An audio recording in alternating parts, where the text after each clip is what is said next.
베드로가 이 말을 할 때 성령이 말씀 듣는 모든 사람에게 내려오시니 베드로와 함께 온 할례 받은 신자들이 이방인들에게도 성령 부어 주심으로 말미암아 놀라니 이는 방언을 말하며 하나님 높임을 들음이러라.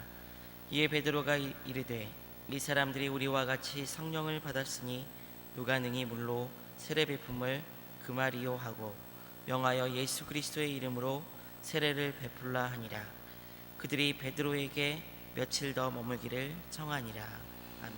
오늘 읽은 본문은 가이사랴에 있는 고넬료라는 백부장의 하나님의 말씀을 듣고 변화된 사건에 대해서 간략하게 살펴보는 그런 본문의 말씀을 읽었습니다. 가이사랴는 사마리아 위의 끝에 지방, 아마도 예루살렘에서 한 150km 정도 상당히 먼 거리에 있습니다. 헤롯 대왕이 12년 동안 로마의 황제의 이름이 가이사랴죠. 원래 율리어스 시저라고 하면 영어로는 시저라고 하고 라틴어로 카이사라라는 표현을 썼는데, 그 워낙 유명한 왕 때문에 그 뒤에 온 모든 왕을 가이사라라는 일종의 왕입니다. 그래서 왕 누구 가이사라 코넬리우스 이런 표현을 하듯이 가이사라라는 것은 왕의 하나의 대명사처럼 지칭이 되었습니다. 그 로마의 황제를 위하여 지은 도시가 바로 이 가이사라였습니다. 12년 동안 BC 13세기 BC 13년 정도에 완성되어진 도시로 알려져 있습니다. 계획된 도시였고 굉장히 많은 돌들을 해안 도시에서 메워가지고 북쪽에 있는 그 방파제가 한 500m 정도 되고 남쪽에 200m 정도 되어 파도를 막아서 계획된 도시로 만들어진, 당시에는 어마어마한 도시로 알려져 있습니다. 물론 지금은 그저 별 볼 일 없는 그와 같은 도시가 되었습니다만, 어찌되었든 여기에 이탈리아의 백부장이라, 이태리 반도, 이태리라는 이탈리아라는 곳에서 원래 따서 지금 사용하고 있습니다만, 당시는 로마라는 도시 하나가 거기가 모든 지역을 정복하여 이탈리아 반도를 넘어 팔레스틴 지방인 유대 땅까지 전체를 정복한 상황이지만, 당시는 이탈리아가 이 로마의 속국으로, 지금은 한 나라가 되었습니다만 속국이 되어 있어 그곳 출신의 로마에 열심히 일하고 있는 로마 군대 백부장이다라는 의미로 이야기합니다. 이 고넬료의 특징이 있었습니다. 그는 경건하여, 성경에 도대체 경건하다는 말을 왜 쓸까? 지금의 우리의 경건과는 조금 다릅니다. 유대인들이 경건하다라고 말할 때는 유대교에 아주 열심이다, 율법을 따라 살려고 한다, 유대교의 출신이다라는 의미로 사용되어집니다. 그러면 이 백부장 이방인 고넬료가 경건하여라는 말을 썼을 때는 유대교에 심취해 있어서 유대교를 따라 하나님의 말씀인 율법을 지키려고 애쓰는 사람이라고 이해하면 되겠습니다. 그는 경건하여 온 집과 더불어 하나님을 경외하더라. 야훼의 하나님을 말합니다.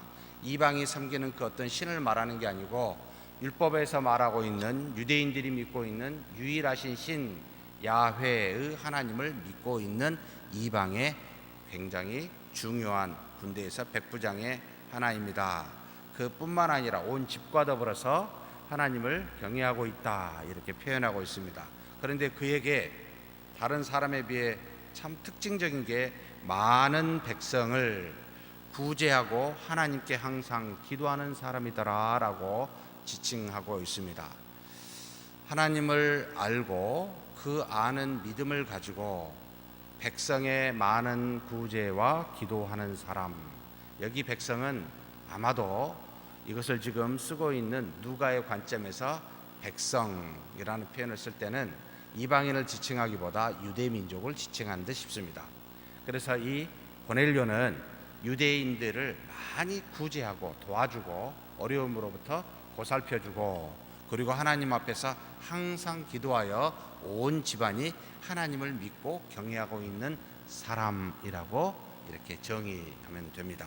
이 고넬료가 9시쯤에 환상 중에 하나님의 사자가 들어와 이 고넬료를 부릅니다. 왜 9시일까라고 할 때는 일반적으로 유대인들에게는 3시, 6시, 9시 기도 시간입니다. 아침 9시, 낮 12시, 오후 3시. 그래서 우리는 지금 새벽 기도를 합니다만 그들은 아침 기도로 9시에 하나님 앞에 나아가 성전에 나아가, 그리고 성전이 아닌 타 지역에 있는 데는 성전을 향하여 9시에 기도를 드렸었던 그들의 습관과 같이 이방인 고넬료는 오후 3시, 9시에 아마도 하나님 앞에 기도를 드렸던 모양입니다. 그런데 기도하는 중에 환상을 보았습니다.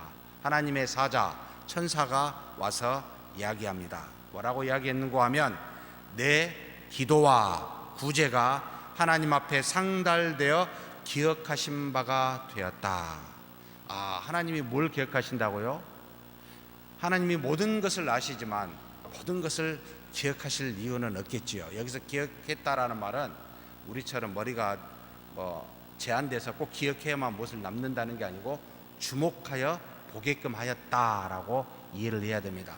도대체 하나님이 모든 걸 아시고 우리의 형편과 사정을, 인류의 모든 사람에 대해서 전부 아시는 분이 누구를 보다가 딱 주목했는데, 주목하고 있는 사람이 뭘 행했어요? 구제와 기도를 하는 사람이었습니다. 고넬료를 기억했더라. 내 기도와 구제가 하나님 앞에 상달되어 기억하신 바가 되었다. 사랑하는 성도 여러분, 하나님께 기억되게 하기 위해서, 주목하여 보도록 하기 위해서는 어떤 행동을 해야 됩니까? 어린아이가 가다가 뭔가를 사고 싶으면 어떻게 하죠? 그 자리에 멈춰서 쳐다보고 안 들어주면 땡깡 부리고 안 들으면 들어 누워버립니다. 부모로 하여금 집중하여 보게 하고 원하는 바를 얻기 위함이죠. 하나님이 우리를 주목하는 방식, 우리로 하여금, 우리가 어떻게 해야 하나님으로 하여금 주목하게 할 수 있습니까?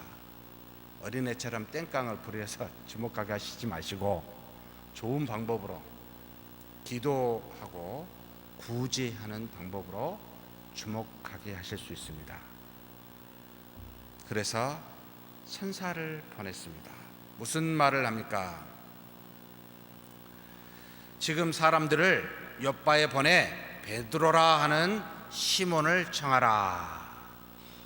그는 무두장이 시몬의 집에 유숙하니 그 집은 해변에 있다. 처음 듣는 이야기입니다. 베드로 이름도. 욥바도 한 60km 떨어져 있습니다. 이틀 정도 거리입니다. 사람을 보내서 그를 청하라는 겁니다. 그런데 어디에 있는지 압니까? 구체적으로 표현합니다. 무두장이 시몬의 집에 있다. 그 집이 어디 있습니까? 해안가에 있다. 구체적으로 표현해서 욥바에 보내 베드로를 청하게 하는, 그래서 하나님이 기도와 구제를 통해 하나님께 주목하고 있는 고넬료를 하나님이 무언가를 주시기 위하여 베드로를 청하도록 요청하고 있습니다. 그런데 베드로에게는 그 당시 그때쯤 무슨 일을 하고 있었습니까? 제 6시쯤에 낮 12시입니다. 기도하려고 지붕에 올라갔습니다. 기도를 끝나고 시장하여 점심때니까 먹고자 하여서 내려왔습니다. 사람들이 뭔가를 준비하고 있는 중에 이 베드로에게도 황홀한 중에 환상이 나타나게 됩니다. 무슨 환상이 나타납니까?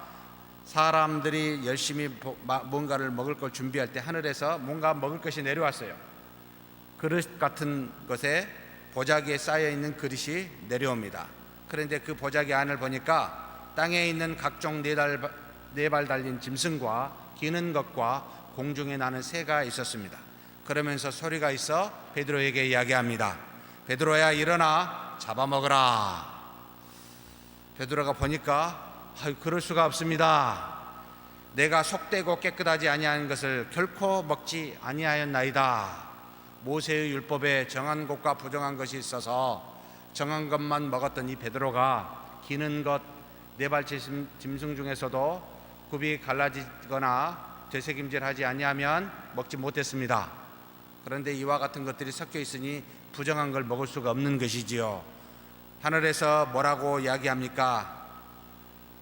하나님께서 말씀하시길, 하나님께서 깨끗하다 한 것을 내가 속되다 하지 말라 라고 이야기하시고 이것을 3번 보이시고 그것이 그대로 하늘로 이제 다시 올라가게 됩니다. 이 환상이 무슨 의미일까라고 베드로가 생각할 때 놀랍게도 바로 가이사라에서 고넬료가 보낸 사람들을 만나게 됩니다. 알아차린 것이죠. 절묘한 타이밍에 하나님이 또한 환상을 보여주신 것이지요. 베드로에게 오라고 요청한 이 고넬료의 이야기를 듣고 베드로는 그들을 따라 가이사라에 가게 됩니다. 고넬료는 베드로를 맞이하기 위하여 그 친척과 가까운 친구들을 모아 기다리고 있습니다. 베드로를 보고 그 발 앞에 엎드려 절합니다. 그리고 이 베드로는 그들에게 이야기합니다. 이러사라 나도 사람인데 이와 같이 엎드려 절함이 마땅치 않다라고 그렇게 이야기하며 그 부른 이유를 묻고 고넬료는 지금까지 일들을 자초지정을 다 이야기하게 됩니다. 그래서 이 베드로가 입을 열어 복음을 증거하게 되는데 가장 먼저 이와 같은 말을 하게 됩니다. 34절에서 35절 말씀입니다. 하나님은 사람의 외모를 보지 아니하시고 각 나라 중 하나님을 경외하며 의를 행하는 사람은 다 받으시는 줄 깨달았노라. 하나님은 뭘 보지 아니하신다고요? 외모를 보지 않습니다. 겉모양이 무엇인지, 피부색이 무엇인지, 유대인인지 이방인인지, 부한지 가난한지, 건강한지 건강하지 않는지, 젊은지 늙은지를 보지 아니하시는 외모를 전혀 보지 아니하시고 어떤 사람을 봐요? 각 나라 중 하나님을 경외하며 의를 행하는 사람은 다 받으시는 줄 아노라.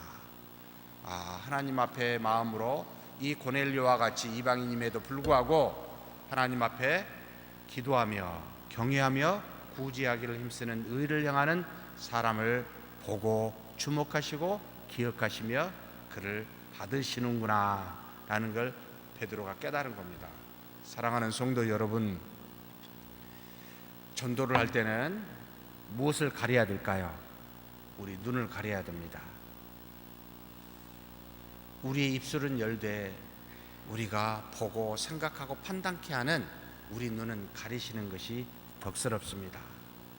그 사람의 성격이 무엇이고 성별이 무엇이며 학력이 어떤 것인지 부자인지 어떤지를 여러분 보지 마시고 하나님이 받으실 만한 사람인지를 기도하며 우리에게 주어진 바 복음의 말씀을 전하는 것이 필요하다. 왜요? 하나님은 사람의 외모를 보지 아니하시기 때문입니다. 그러면서 만유의 주 되신 그리스도로 말미암아 화평의 복음을 전하게 됩니다. 그리스도로 말미암아 하나님께서 나사렛 예수와 함께 하셨던 이 그리스도 예수, 마귀에 눌린 모든 사람을 고치시고 모든 일을 행하셨음을 이 베드로가 우리가 증인이다 보고, 그리고 이 예수를 유대인들이 나무에 잡아 죽였고 하나님이 사흘 만에 다시 살리사 우리에게 나타내 보여주셨고 우리로 산자와 죽은 자의 재판장으로 오실 그를 이 베드로는 이 고넬료와 함께 모인 친척 가족들에게 전하게 됩니다. 이것이 복음의 핵심입니다. 죽고 살아나사 심판하실 그리스도, 우리의 죄를 속량하신 그리스도를 믿으십시오 라고 말하는 것이 복음의 핵심이요, 베드로는 정확하게 이 고넬료에게 이야기합니다.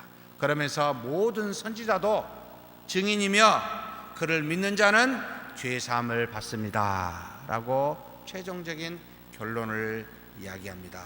이 말을 전하니까 무슨 일이 일어납니까? 우리가 읽는 본문에 나왔습니다. 말씀을 듣는 모든 사람에게 성령이 임하셨습니다. 성령이 임하였음을 내주하심일까요? 충만일까요? 라고 물을 때 참 곤란합니다. 우리가 잘 알 수 없기 때문에. 미리 하나님을 알고 경외하였던 그는 그리스도를 들어본지도 또는 알고 믿지도 아니하였던 고넬료였습니다. 그런데 하나님이 보내사 그리스도를 복음을 전하게 하심으로 성령이 그에게 임하여, 이 말은 성령으로 내주하게 하사 구원에 이르게 하셨구나. 그런데 이 성령이 임하니까 무슨 일이 일어납니까? 성령이 임한 것은 이 고넬료뿐만 아니라 모든 함께한 사람들에게 다 임했습니다. 베드로와 함께 온 사람들이, 할례받은 신자들이 유대인 신자들입니다. 이방인들에게도 성령 부어주심으로 말미암아 놀랍니다. 그러면서 그들이 무엇을 합니까? 하나님 앞에 방언을 말하며 하나님을 높입니다. 성령이 임하면 항상 이런 일이 일어날까요? 는 아닙니다. 하나님께서 이 이방인의 고넬료의 눈높이에 맞추어 이 베드로가 전한 것이 하나님의 말씀 곧 그리스도를 믿는 것이 하나님의 뜻임을 알려주기 위하여 믿는 그것이 하나님의 능력임을 보여주는 초자연적인 역사, 방언을 말하고 하나님의 높임을 그들로 하여금 하게 함으로 하나님을 완전히 경배하고 믿도록 하시는 방식입니다. 하나님께서는 우리의 눈높이에 맞춰서 하시더라. 베드로에게는 어떻게 했습니까? 모든 사람에게 난곳 방언으로, 그 다음에 스데반에게는 구약의 말씀으로, 빌립에게는 하나님의 초자연적인 능력으로, 그 다음에 욥바와 루다에서는 하나님이 이 베드로를 통하여 개개인에게 베드로의 믿음을 통하여 신자들의 기도를 사용하여 병을 낫게 하고 죽은 자를 살리게 함으로 하나님이 필요한 사람에게 필요한 눈높이에 맞춰 역사하시는 방식입니다. 다양하다는 뜻입니다. 그러니 여러분, 우리가 가져야 될 자세는 무엇일까요? 열려 하나님 앞에 맡기는 것이 필요합니다. 구제와 기도를 하는 자에게 하나님이 받으신다는 걸 알고, 여러분, 이 고넬료의 복음 전도는 복음 전도를 받을 사람의 요청에 의해서 이루어짐도 기억해야 됩니다. 지금까지는 전하는 자의 뜻과 또 주변의 의인들의 뜻에 의해서 이루어지기도 했지만, 때로는 하나님께서 부르사 그 구원받을 사람의 직접 복음을 요청하여 이루어지는 경우도 있구나. 그리고 성령이 이를 이루기 위해서 양쪽 다 환상을 주어 하나님의 말씀을 듣고 전하게 하셨구나. 그래서 전도를 받은 사람뿐만 아니라 그 가족과 친척들도 복음을 듣고 구원하셨구나. 그래서 복음은 예수 그리스도의 능력과 죽으심과 부활하심을 전하는 것이구나. 복음을 들을 때 성령이 임하여 때로는 증거를 나타내시는구나. 고넬료와 복음을 들은 자들이 이방인이었기에 그들의 눈높이에 맞춰 이 일들을 이루어 가시는구나 라는 것을 현재 우리에게 알려주고 있습니다. 사랑하는 성도 여러분, 그러면 우리는 무엇에 의해서 복음이 전도됨을 보고 목도하고 있습니까? 오직 성령의 하나님에 의해서 진행이 됩니다. 사람의 뜻대로 진행되지 않습니다. 성령의 능력으로 모든 것이 이루어지고 있습니다. 우리의 잘난 논리적인 말과 행함으로 이루어지고 있지 않습니다. 오직 결과도 성령의 뜻대로 이루어집니다. 수많은 사람이 믿어 교회가 형성되기도 하고, 한 사람도 믿지 아니하고 복음을 전하는 교회에 하나님께서 놀랍게 흩어지게 함으로 복음을 전하기도 하시고, 때로는 전혀 준비되어 있지 않는 사마리아와 같은 이방인 그 나라에서도, 성에서도 교회를 세우기도 하고, 한 개인에게도 복음을 듣게 하고 한 가족과 친척들에게도 듣게 하여 복음이 전파되는 수많은 열매를 맺게 하십니다. 그러므로 열매 맺는 건 하나님의 뜻에 달렸으니 우리는 어떤 사람이 되어야 되겠습니까? 베드로와 같이 그리스도를 믿고 성령님께 맡기는 그와 같은 저와 여러분이 되기를 주의 이름으로 축복합니다. 그렇게 이틀 동안 그냥 맡기고 믿으며 우리가 사랑하는 원하는 사람에게 복음을 전하여 하나님이 어떻게 역사하신지를 경험하는 저와 여러분이 되기를 주의 이름으로 축복합니다. 하나님 아버지, 부족하고 연약한 우리 구원받게 하시고 하나님의 능력으로 복음을 전하게 도와주시니 감사합니다. 이제는 믿음으로 나아가되 모든 것은 성령님께 맡기게 하시고, 그래서 우리가 담대히 입을 열어 때로는 모든 사람에게, 때로는 핍박하는 사람에게, 때로는 하나님을 전혀 알 수 없는, 알지 못하는 사람에게, 때로는 개인에게, 때로는 친척이나 친지들에게 전할 수 있도록 우리를 사용하여 주시옵소서. 모든 열매 맺는 것도 하나님이시오니 하나님의 뜻대로 인도하여 주시옵소서. 인도하심을 믿사옵고 우리 주님 예수님의 이름으로 기도하옵나이다. 아멘.